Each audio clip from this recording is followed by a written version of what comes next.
Welcome back. As you know, labor unions in America are under attack like never before.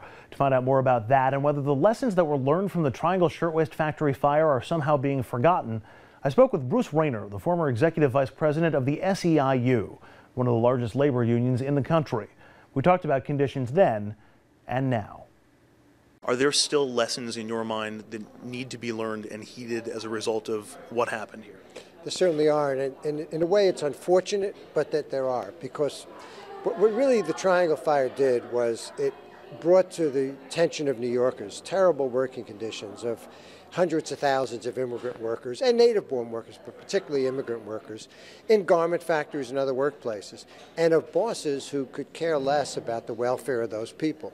And 100 years later, shockingly, that's still a problem. It's a problem with immigrants right here in the city. They may not be Jewish and Italian, now they're Asian and Latino, but the fact remains that we have many thousands of immigrant workers, from dishwashers to laundry workers, working in subhuman conditions, working for wages that don't allow them to live, working with no benefits, and working with no protection, so that unfortunately a tragedy like the Triangle Fire could happen today in New York City. In fact, last week in Louisville, Kentucky, there was a chemical plant explosion where 2 members of my union died because the employer could care less about safety of workers. So unfortunately, the lessons are very relevant today.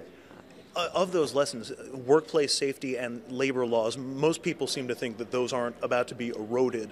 Are they still, to your mind, in jeopardy, or have unions really become more about pay and benefits for members? No, in fact, workplace safety has been eroded dramatically.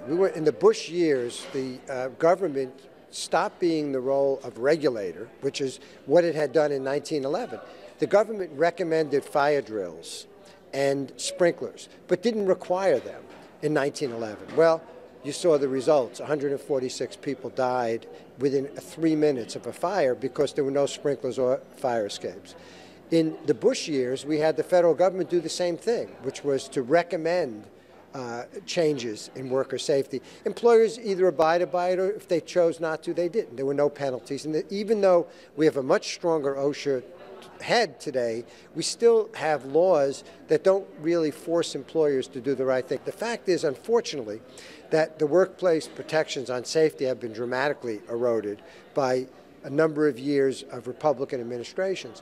We also have a situation where the rights of workers to collective bargaining have been dramatically eroded. Less than 7% of the private sector workers belong to unions. We're back to the levels of 1911 as far as union representation in the private sector. A lot of people may hear what you're saying and say, well, that sounds like politics as opposed to labor. Are the two connected? Well, they were connected in 1911 and they're connected in 2011.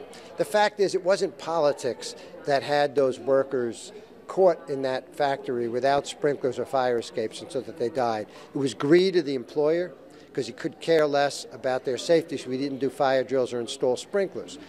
It was about greed that he locked the doors, because he was either afraid of union organizers or worried about workers having stolen bits of cloth.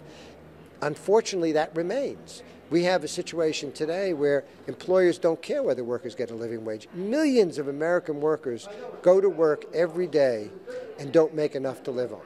That's the same issue. That's not about politics. That's about workplaces. That's about workers' rights. And unfortunately, even in the public sector, we have the spectacle of this guy in Ohio, the governor, attacking the rights of workers to bargain collectively. Not just whether their benefits need to be compromised because the state's in financial trouble, but their right to bargain. It's not about deficits. It's about power. It's about taking the rights of those workers away. So when people criticize unions for political roles or political parties that they support, it almost sounds like you take that as a source of pride, that that's one of the roles the union has to play.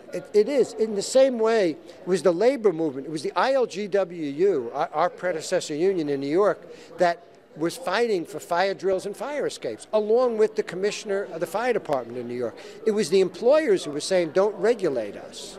Just like employers are saying now, oh, we'll do the right thing. Don't too many government regulations, red tape.